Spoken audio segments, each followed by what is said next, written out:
ભાજપના ગુંડાઓ ગુંડાગીરી કરે છે કે ભાજપના ગુંડાઓ બેફામ બન્યા છે? આવું તો તમે અનેક વખત વિપક્ષના નેતાઓ કે અન્ય લોકોના મોઢે પણ સાંભળ્યો છે, પણ કોંગ્રેસના ગુંડાઓને બેફામ બનતા સાંભળ્યા છે? રાજકારણ જાણે હવે રાજકારણ મટીને ગુંડાઓનો મુખ્ય અડ્ડો બની ગયું છે. અને તમને ખબર છે આવારા તત્વોનું પ્રમોશન એટલે શું? કે આવારા તત્વોમાંથી એ ગુંડા બને, એને જ તો પ્રમોશન કહેવાય ને. ઘણી જગ્યાએ એવું જોવા મળે છે કે આવારા તત્વો કહી શકાય એવા લોકો રાજકારણમાં જોડાય છે અને પછી એ પ્રમોટ થઈને જાણે ગુંડા બની જાય છે. રાજકોટના કોંગ્રેસના નેતા પર આવા ગુંડાગીરીના આક્ષેપ લાગ્યા છે. શું છે સમગ્ર મામલો જાણ્યા અહેવાલમાં. જય હિન્દ. BSI TV ન્યૂઝ પર આપની સાથે હું છું નિધિ ગઢવી.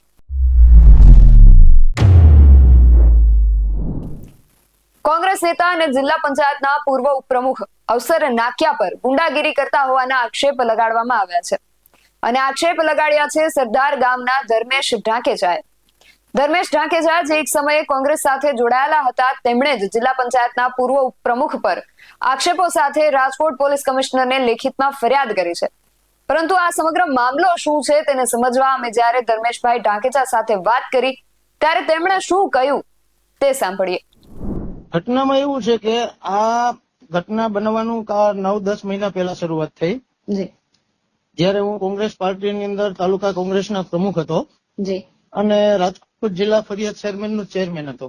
જી પણ ત્યારબાદ મેં કોંગ્રેસ પાર્ટી છોડી દીધી, સામેથી રાજીનામું આપી અને હું મારું પોતાનો વ્યવસાય બધા કરું છું. જી પણ 9-10 મહિના પહેલા બનાવ એવો બનેલો કે હું ઘેલા સોમનાથના રસ્તા ઉપર મારી ગાડી પાર્ક કરીને ઉભેલો હતો. જી એ દરમિયાન આ અવસરભાઈ નાકિયાને ત્યાંથી પસાર થયેલા જી અને એમને અચાનક મારી ગાડી સાથે એમની ગાડી ટકરાવીને એક્સિડન્ટ કરેલું. એટલે મેં એમને કીધું કે ભાઈ આ શું છે, શું કામ કે હું તો એમને ઓળખતો જ તો. હા પણ એમને એવું કીધું કે ભાઈ તારી ગાડીથી મારી ગાડીનું એક્સિડન્ટ થયું છે, તારે પૈસા આપવા પડશે, નહીતર અમે મારશું, તારી ઉપર પોલીસ કેસ કરશું. આ વિસ્તાર અમારો છે. જી હું ફેમિલીમાં હતો, ગભરાયેલો વ્યક્તિ. હા મારા ખીચામાં જે કઈ 5-10-15 હજાર હતા એ મેં આપી દીધા. જી ત્યાર પછી જસદણના 2 આગેવાનો છે જે પાર્ટીના હતા, જેમની સાથે વ્યવહાર મારે સારો, મેં એમને ફોન કર્યા હા કે ભાઈ આ અવસરભાઈ નાકે મારી સાથે આવી રીતે પૈસા લીધા, ગેરવ્યાજબી વાત કહેવાય. જી પછી એમને એવું કીધું ચાલો હું વાતચીત કરીને તમારા પૈસા પાછા અપાવી દઈશ. જી પછી એમનો કોઈ રિપ્લાય મને આવેલો નહોતો. હા 2-3 મહિના પછી આજ અવસર નાકિયા સરદાર મારી ઘરે એમના પત્ની સાથે આવેલા. જી એ પેલો ગાડીના એક્સિડન્ટનો ખર્ચ હજી પૂરો થતો નથી, પૈસા જોશે ને જોશે એમ કરીને આસપાસમાંથી રહેવાસીઓને ભેગા કર્યા, જી જેથી આબરૂ જવાના બીકે મેં 10,000 બીજા આપી દીધા. હા ત્યાર પછી છેલ્લા 8-9 મહિનાથી આ ટેલિફોનિક મને ટોર્ચર સતત આ અવસરભાઈ નાકિયા કરી રહ્યા છે. બરાબર અને ગઈકાલે તો એટલું તોછડું વર્તન આ અવસરભાઈનું ને એમના કોઈ ગુંડા તત્વોનું એટલું રહ્યું જી કે મારી ગેરહાજરીમાં મારી ઘરે ફક્ત મારા પત્ની હતા હા કે અવસરભાઈ અમે એમના મળતિયાઓ મારા ઘરે અંદર ઘૂસી ગયા કે તમે વિડીયો ફૂટેજમાં જોઈ શકશો. જી એટલે અવસરભાઈ પોતે આવેલા કે અન્ય? અવસરભાઈ પોતે છે, અવસરભાઈ પોતે છે. હા અવસરભાઈ પોતે એમની પાસે રહેલી મારુતિ બ્રેઝા કાર લઈ હા એમના 4 મળતિયાઓ સાથે મારા ઘરમાં જતા નજરે આવે છે બરાબર અને 3 મિનિટ લગી મારા ઘરમાં રહે છે, જે સીસી ફૂટેજના એવિડન્સ મેં આપેલા છે.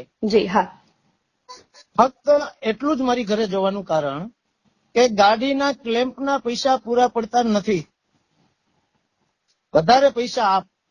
અત્યાર સુધી તમે કેટલી રકમ ચૂકવેલી છે? મેં અત્યાર સુધીમાં 80,000 ઉપરની રકમ ચૂકવેલી છે મેડમ. 80,000 નો ખર્ચો ગાડીમાં થયો એવું એમનું કહેવું છે. મેડમ ગાડીમાં કશું હતું જ નહીં. જો હતું તો પોલીસ કેસ કેમ ના કર્યો એમને? બરાબર ક્યાંય ગાડી રિપેરિંગ કરાવી એવું એમનું પાસે હશે બિલ? ફક્ત હું એક પાટીદારનો દીકરો હોઉં જી અને હું સમાજમાં રહેવા માંગતો હોઉં એટલે મારી આબરૂ ના જાય એના માટે મેં પૈસા આપ્યા. તો આ લોકો તો ખંડણી સમજીને મને દબાવવા માંડ્યા મેડમ. બરાબર તમે કોંગ્રેસના મોટા નેતા છે એટલે, અમિત ચાવડાના રાઈટ હેન્ડ છે એટલે. બરાબર છે. અને બેન આ ગુજરાતમાં કાયદો કાનૂન છે કે નહીં? કોઈ દીકરી મહિલા ઘરે એકલી હોય તો ધમકાવી શકીએ? આપ પણ મહિલા છો, સમજી શકો છો. 100%.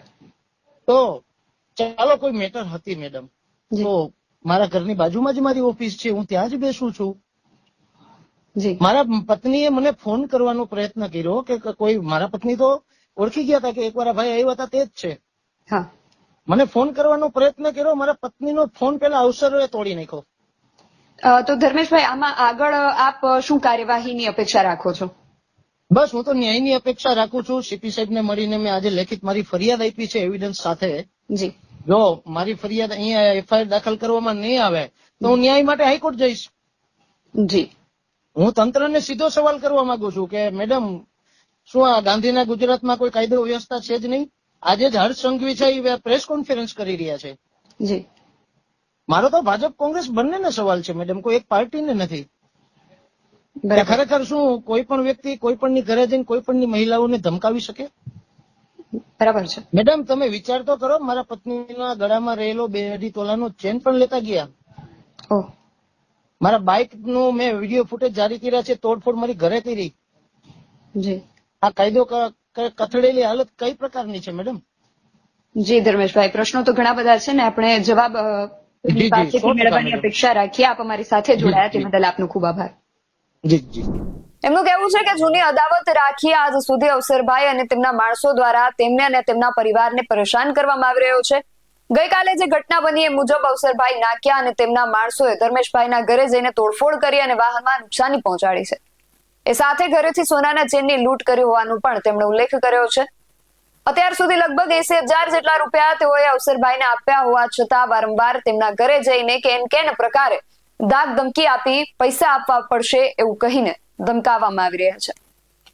ધર્મેશભાઈએ નોંધાવેલી ફરિયાદમાં અવસર નાક્યા દારૂના નશામાં પણ હોવાનો આક્ષેપ કરવામાં આવ્યો છે. અને સિવાય પણ ઘણા બધા પ્રશ્નો હાલ અવસરભાઈ નાકિયા પર અને સમગ્ર રાજકોટ કોંગ્રેસ પર ઉઠી રહ્યા છે.